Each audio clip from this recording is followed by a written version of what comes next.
Well, this year we thought we'll start a brand new family tradition. We flew down to Adelaide. We went to Adelaide Oval to cheer the Adelaide Crows on. And at first it was fun. We cheered the Crows, we booed Collingwood, we booed the umpires.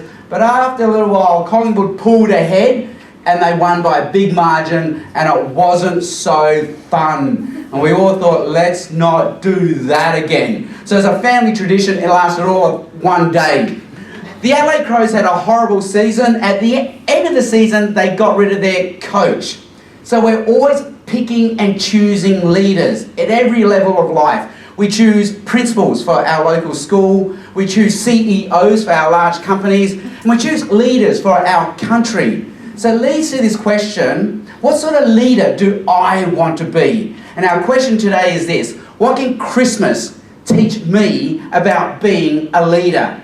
And we all sort of know the Christmas story, don't we? The Christmas story says Jesus Christ, Son of God, CEO of the universe, 2,000 years ago becomes one of us, a little baby. But more than that, he serves us ultimately by sacrificing himself for us to save us, to make us part of his team, Team Jesus. And in Team Jesus, I can find love, belonging, identity. Every day is a day where I get to be Jesus to those people around me, and I can spread his love, mercy and justice on this planet. But that leads to this question then, well, what can this Christmas story teach me about being a leader? So once again, my name is Sam Chan. I'll be giving about a 20-minute talk on this, and there'll be time for question and answer afterwards. So think of whatever question you might want to ask me. So what can the Christmas story teach me about being a leader? Here I suggest three things. Number one, it's about humility and not charisma. It's about humility and not charisma. Now, I want you to imagine that you're going for the most important job interview of your life. Now, you have to choose, would I wear the plain white business shirt for this interview? Would I wear a solid coloured shirt?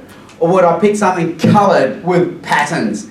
Now, we're all working for the same company. We all sort of know each other. So it'd be good as a get to know you sort of personality test. Who here would choose the white plain shirt? All right, roughly 1/3 of the room. Who here would go solid colour?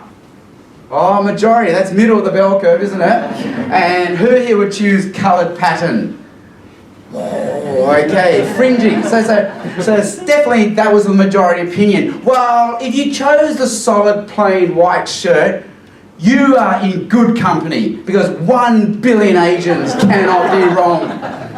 And the idea that the Asians have when it comes to the plain white shirt is, I don't want to stand out.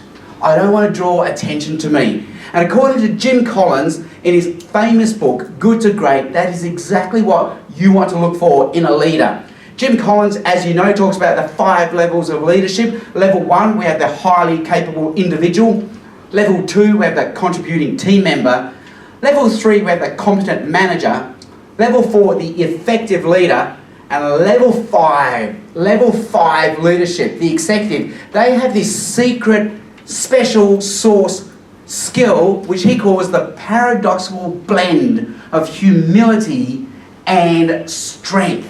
And this is counterintuitive. Jim Collins says we think we want the rock star leader with charisma, but actually we want the self-effacing leader who serves in the background. We think we want the peacock leader who says, look at me, but actually we want the leader who says, look away from me. And Jim Collins says this is paradoxical. It's counterintuitive. It's not what we thought we wanted. But it sort of makes sense, because if Jesus in the Christmas story really is the CEO of the universe, and if he humbles himself and becomes one of us, this is a pattern of leadership that God has programmed into the universe. And this is how the Bible explains it. We are to copy Jesus by doing nothing out of selfish ambition or vain conceit, rather in humility, value others above yourselves, not looking to your own interests, but each of you to the interest of the others.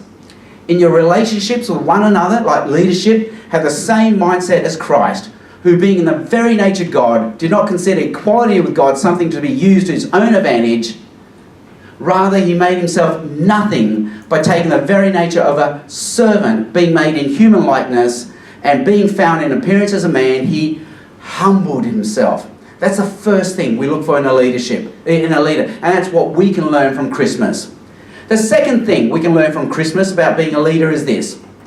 It's about sacrifice and not gain. It's about sacrifice and not gain. City traffic is horrible. So horrible that I decided, and also as part of my midlife crisis, 2 years ago I did it. I bought a motorbike. Because as you know, with a motorbike, you can lane filter down to the front of the queue of cars.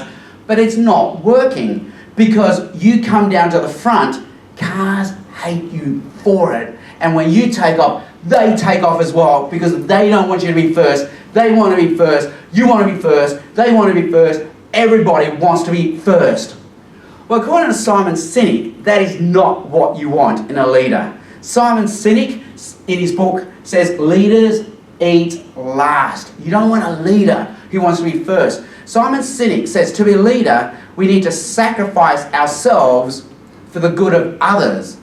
But instead what we're seeing today are leaders who sacrifice the others for the good of themselves. So we have all these counter examples of leaders.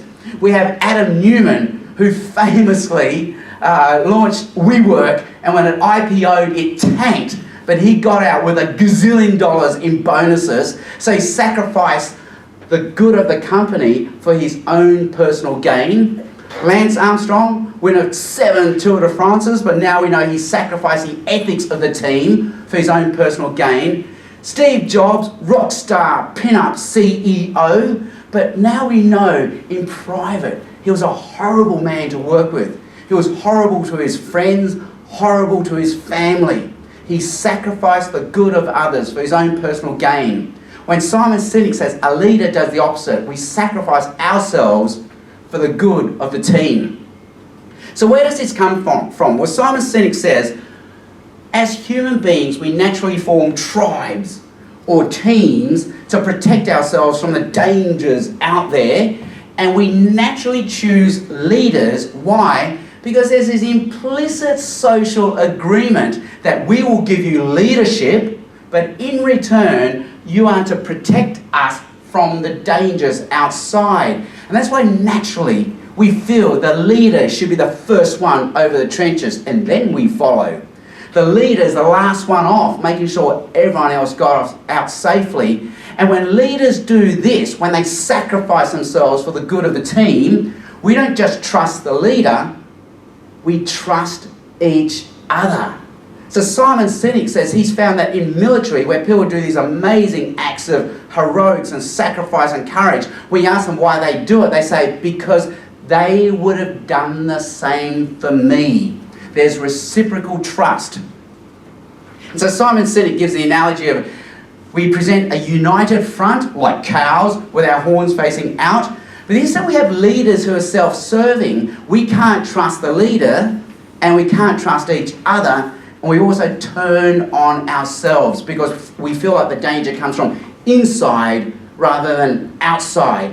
And when we have self-serving leaders, well, what we can learn from Jesus in that is not to be a self-serving leader, because in Philippians 2 it says, he, as a model of leadership, made himself nothing by taking the very nature of a servant. Being made in human likeness and being found in appearance as a man, he humbled himself by becoming obedient to death, even death on a cross. Jesus sacrifices himself for our personal good. Now we come to the third thing that we can learn from the Christmas story, and it's this. Christmas gives me the power to be humble and secure. Because right now we're thinking, like, how can I be this sort of leader? Well, Jesus doesn't just give us the model of leadership, he gives us the power to lead, the power to be humble and secure. So when I was a little boy, I learned to play the piano. Every Asian in this room learned to play the piano. It's funny, as an Asian, your parents force you to learn the piano. But if you tell them, Mum and Dad, I want to become a piano player, they go, oh no, we want you to be a doctor, a lawyer, engineer, accountant, and dentist, not a piano player. You think, well, why did you make me learn the piano then? And I remember after 1 year of piano lessons, we had the end of year Christmas party, and they handed out awards to all the piano students, and they handed out A's, B's, C's, D's, and the encouragement award. And I got the encouragement award. And I was a little boy, and even then I knew what it was. It wasn't an A, B, C, or D. It was an encouragement award. And the same pattern happens to me all through life. I remember as a little kid again in primary school, I wasn't quite good enough to make the team, the football team. I was in the squad, but I never got to run on. And we won the grand final 2 years running, and they still gave me a trophy because I was somehow part of the squad, even though I didn't touch the ball once. You can imagine how they talk. They go, well, we better give him something, otherwise he'll feel like he missed out. He's got to feel important. And that's the pattern of life, isn't it? We need our awards. We need our trophies to feel important, to be somebody. And so we need our trophy family, our trophy Christmas letter. We need our trophy Instagram holiday pictures. We need the trophy work presentation because we need our achievements to be somebody. But if we do that, we become an insecure leader. We become a narcissist bully leader. Now, not every leader is a narcissist, but every narcissist will find a way to become a leader. So we're in a position of leadership. There's a good chance we might be a narcissist, and there's a good chance we're working for a narcissist. And people say, well, how do you define a narcissist leader? I say a narcissist has that double lethal combination of pride and yet insecurity.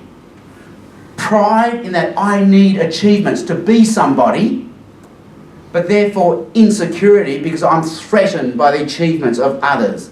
When what we need instead is to be humble and secure, the opposite. If we only have pride and insecurity, we have what Simon Sinek says is authority, but not leadership. People will listen to us, but they won't respect us.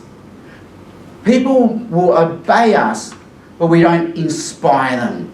I say we become what's called a negative energy leader. The sort of leader who comes in and just sucks the energy out of the room instead of a positive energy leader, someone who fills the room with energy. So how can I be a positive energy leader? By finding that double combination of humility and security. And that's exactly what the Christmas story gives us. Because Jesus becomes humble, I too can be humble. But it's more than that. Because Jesus was perfect. I don't have to pretend to be perfect. I don't need my achievements to be somebody. And because I'm part of Team Jesus, I have all the belonging and security and identity I need so I can celebrate the successes of others instead of being threatened by them. So what can we learn from the Christmas story about leadership? I think we can sum it up as this. It all comes down to this. As a leader, how do I value the little people in my life? How do I value the delivery person who risks life and limb to give me a $10 burrito? How do I value the person who keeps my workspaces clean and tidy? How do I value the person who serves me from behind a counter? I have a friend who only flies business class. And I say to him, hey, you know, the business class ticket is not worth $10,000. Whatever they're giving you there is not worth $10,000. Why don't you just save the $10,000 and spend it somewhere else? But he said to me, no, you don't get it. I have to fly business because I can never fly economy again. And I sort of get it. But Christmas says we have a CEO of the universe who gave up his first class ticket to come into the back seat to fly economy with us. Why? So he could bring us into his first class kingdom with him. So Jesus doesn't just give us the model of leadership, but he gives us the power to lead well. Thanks.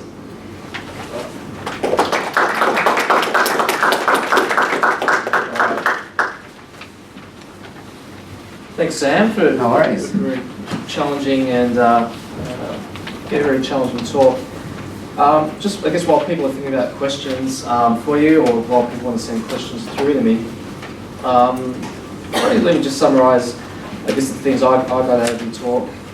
That great leaders are humble servants. I like that saying about leaders eating last. But yeah, God gives us the power to be humble. And so being humble, we are able to value others. And it's great that God allows us, He gives us that model that we can be a leader and, as Christians. One question I've got is, when we think about humility and leadership, we can often think that being humble, and we talk about Jesus being meek and mild, that there's a potential risk that you can be, I guess, stepped over or be a doormat. How do you view that sense of leadership versus not being a doormat? Sure. So Jim Collins, in his book on Level 5 Leadership, I hope you saw it. It's a paradoxical blend between humility and strength. So it's not being humble and a doormat. It's being humble and yet strong. It's that blend. And it only works if you have that strength as well. And he talks about strength of vision. Like you actually believe in your vision enough that you would like push through with it. And he says, you see that blend show up in two ways. One, when the team has a success, the leader gives them the credit for it. But when the team has a failure, the leader takes the hit for it. And that's how you tell who is a level 5 leader, who has that paradoxical blend between both humility and strength, not just being a doormat. All right. Great, thank you. And I guess humility only works if people know you are strong. Otherwise, it's just this fake humility.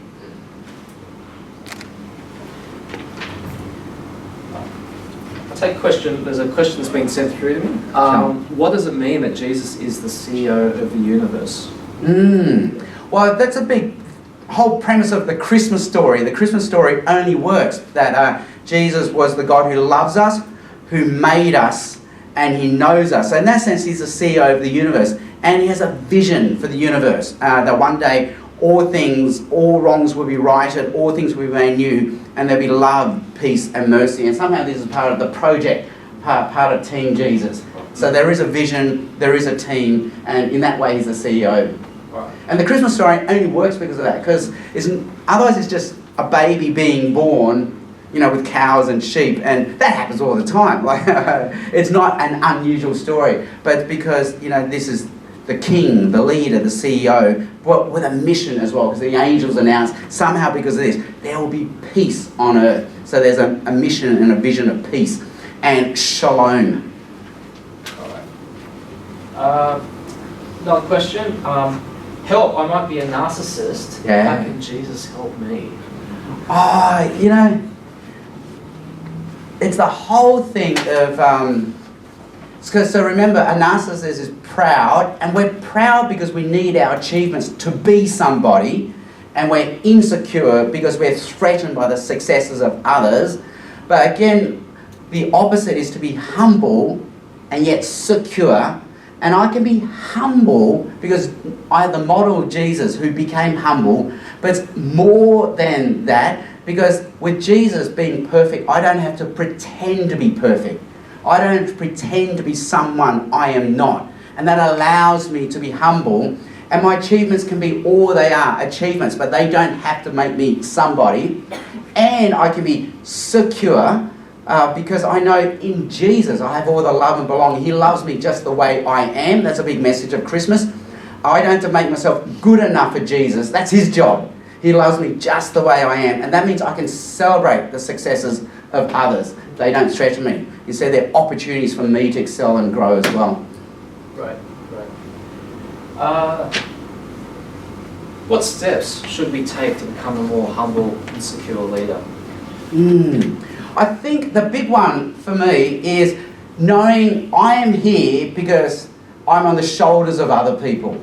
So part of the temptations of being a high achiever is to view everything as a pure meritocracy and say, I'm here based on my own willpower, strength, and discipline. But you got to know, back off, buddy. Like We didn't get to choose our parents. We didn't get to choose the country we grew up in. We didn't get to choose the schools we went to. So there are so many things that worked in our advantage that we didn't have any play in. We didn't get to choose the networks we ended up in. So somehow I have to be humble and just be thankful for what's happened. And that's a big thing. So now saying thankfulness is a big part of humility. But thankfulness only works if there's someone we're thanking. Otherwise you're just thanking blind chance. So by knowing that there's a personal God of the universe who loves me, who made me, I can thank this God. And I drive my boys to school every morning, and we have a little ritual where we take turns praying. And we didn't design it this way, but somehow they all come up with thank you prayers. So there's a long list of 5 or 10 thank yous in their prayers. But that's a really good thing because it keeps them humble and secure, knowing that they are here, not out of their own power, and they don't have to stay here based on their own power and skills, but they're thankful to a personal creator. Great, thank you. Well, we might open up questions from the floor. If you're in room 1909, I think you're on mute at the moment. You can unmute and ask. I'll repeat the questions here for Sam, or if you're over in IAG, you can ask as well. So if anyone has any particular questions that they would like to ask.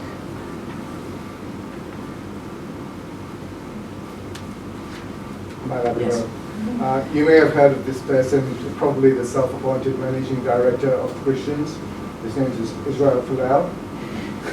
Yeah. Where do you think he's on the leadership spectrum? Okay, so the question if people didn't hear was there's a self-appointed managing director of Christianity or Christendom, Israel Folau. What do I think of his leadership style? I think the big thing for me is in Christianity we believe there are many categories of knowledge. There's category of truth, so what is true, what is not true. There's category of right and wrong, so what is ethical, what is good, what is bad. But the Bible and Jesus gives us a third category, and that is the category of wisdom. What is wise, what is not wise.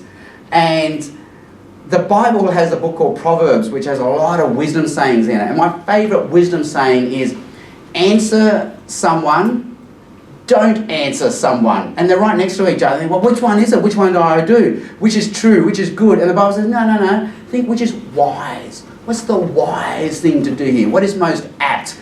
And so that's part of growing up. That's part of maturity. So children learn very early on what is good, what is bad, what is true, what is not true. But it takes them a lifetime to learn what is wise.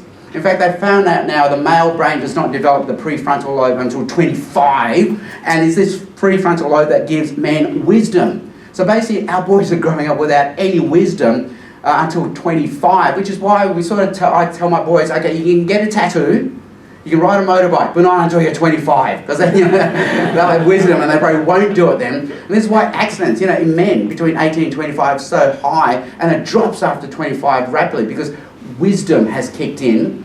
And so I would say sometimes as a leader, as a representative of Christ, I got to think I'm not just making a truth for what's true or what's good. I got to make a stand for what's wise. What's the most wise thing to do here? And it sometimes takes a lifetime. The example I give people is if you come to a traffic light, do we stop? And it's red. Everyone goes, oh, I stop. And then I say, okay, why do you stop? And most people say, it's the law, okay? So it's good. And I say, okay, what if no one's looking? I'll still stop. What if it's 2 a.m? I'll still stop. What if there are police there? I'll still stop. What if there are no other cars, so you're not going to hurt or kill anyone? I'll still stop. And then I say, what if it's been red for 20 minutes?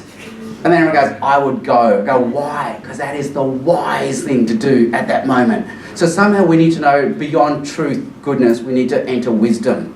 And that's a big category in the Bible. And I think it takes all of us a lifetime to mature into wise leaders, knowing when to climb a hill and when not to climb a hill.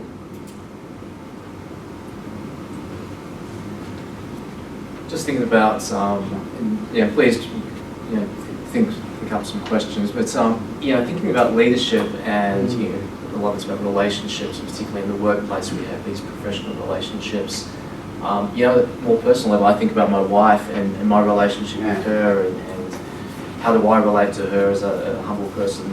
Well, what's your experience with your family, and are there learnings that you think are are applicable both to the professional workplace as well to personal relationships. Yeah, so I often get asked, well, what if I'm not a leader? And my answer is we all find ourselves in a form of leadership. The instant you have two people in a room, one person has to take charge. You can't, so you have two violinists, one has to become the first violinist. You have 5 people on a basketball team, one person has become captain. And we also have this phenomenon where they say, eventually, like it or not, the person in front of you retires or dies, and now you end up being promoted into a position of incompetence. Like here, you're perfectly confident, comfortable, and happy, and now you're forced in a role. I didn't want to do this. Tough, you're here now. Okay, so we find ourselves promoted to a level of incompetence. And even at the home, family level, we end up leading in some way as a parent to children. Well, I think, again, it's those things, humility and security.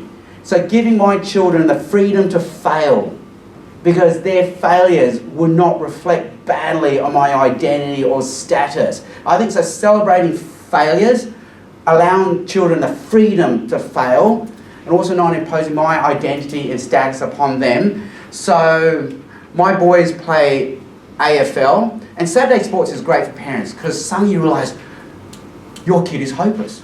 Up until then, you thought your kid was amazing because in the backyard they can catch, they can kick. Well, that's because your sample size is 1, n equals 1. You put them on a team where there's n equals 60. Suddenly you go, oh, my kid is at the back of the bell curve, and just being secure in that. It's okay, and just being humble. And I love telling my boys at the end of each game, how many times did you get the ball today? They might say 3. I say, wow. That is 3 more times than I ever got in 3 years of playing AFL at your age. And so just celebrating my failures with them. They're going for their saxophone exams today with the Australian AMEB. And I said to them, you know what I got when I did piano in grade 1? An E. The lowest you could get before they failed you. I think they just failed me, passed me out of pity. Like, we don't want to see him again, so let's just give him a pass. And so just being humble and being, it's like what they said in level 5 leadership. Let their successes be their successes, and then just own your own failures. And every failure is on you and not them, I think. And that's how husbands and wives fight all the time. It's your fault, your fault, your fault, your fault. No, wear it. My fault. Learn to say, hey, my fault, my bad. This is on me. I think that's level 5 leadership. All right, look, let's give a hand to Sam. Thank you for speaking today. Let's stay up here, Sam. So look, just thank you. Just really appreciate the time you've taken to come to speak to us. I think we're sharing about your thoughts about Christmas and what it means for us for leadership. We'll really take those things to heart. We have a small gift for you, just a small token of our gratitude for coming in today. So, oh wow! Thank you very much. You guys never do that. Thank you very much. All right. Thanks. Thank you. Look, I'd also just like to thank client services and the other visual teams. The last week's been really hectic, and thanks Hannah for trying to get those guys in sync and with how much things have changed. So they've been outstanding. Just as a last reminder, audience feedback form. So if you want to know more, please let us know if you attended, got the name, you know where the forums and things are. If you've got any outstanding questions, please jot them down as well, and then we will endeavour to get back to you in the next week. So yeah, thank you for coming today. So we'll talk more over lunch, and we'll continue the discussion further with Sam from the City Bible Forum. And so on your way out, please give the feedback forms to Hannah. Hand up for those who haven't met her yet. And for those who are here in room 1907, there's refreshments just out the door to the right. I think 1909, you've got your own just outside your door, but we'll try to catch you guys as well. So thank you again. God bless you, and guys have a blessed Christmas. Thanks, Vera.